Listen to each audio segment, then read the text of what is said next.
Mga palay farmers, makinig kayo para sa inyo itong video na ito. So, sa lahat na mga nagtatanim ng palay, marami ang nagsasabi na palagi silang lugi dahil napakataas ng inputs, napakataas ng presyo ng abono, insecticide, fungicide at mga foliar. So, kung gumamit kayo mga farmers ng Growers Bet 1000 Plus foliar fertilizer, napakalaki ng inyong matitipid. Bakit?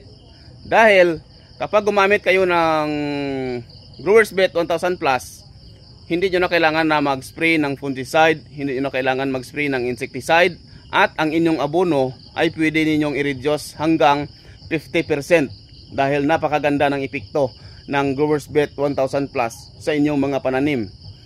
So, ano ba ang protocol ng ating pag-spray?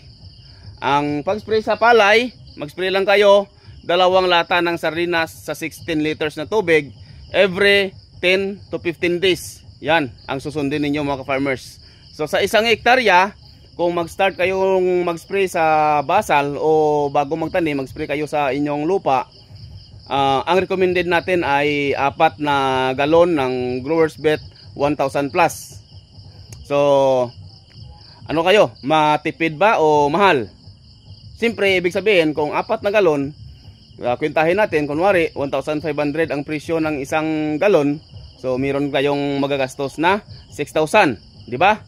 So ngayon, kwentahin naman natin kung magkano ang gastos ninyo sa fungicide, insecticide, abono, yan.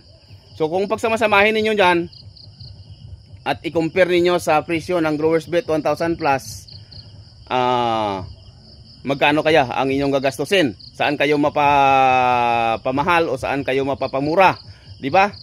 So, basic naman kasi mga ka-farmers, kung yung sinusunod natin na mga protocol sa ating palay ay traditional o yung pinagawian natin noong unang panahon pa, na yung isabog ninyo ang palay and then mag-spray kayo ng herbicide, fungicide, insecticide, and then mga foliar ninyo dyan, and then abono.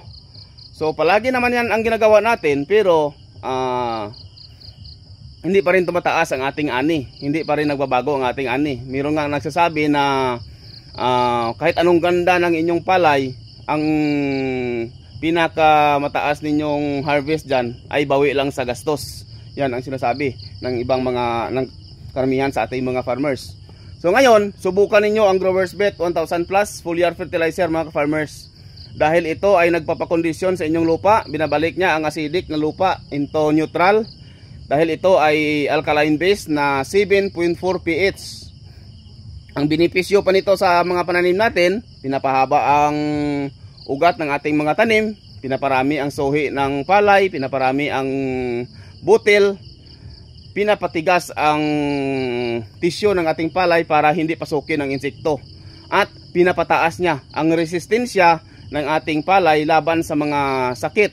So ibig sabihin, kung mataas ang resistensya ng palay natin sa sakit, hindi na natin kailangan pang mag-spray ng fungicide.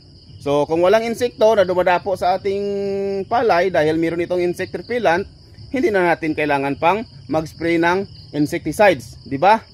So ang abono natin, pwede pa natin i-reduce hanggang 50%. Dahil kung maganda ang quality ng ating lupa, kung neutral ang lupa natin, hindi siya masyadong acidic, ibig sabihin, ang lahat ng mga nutrients na nandyan sa lupa ay makakain ng ating tanim. So, subukan ninyo ang Growers Bet 1000 Plus foliar fertilizer mga farmers dahil napakadaming mga farmers na ang nasatisfy sa epekto nito.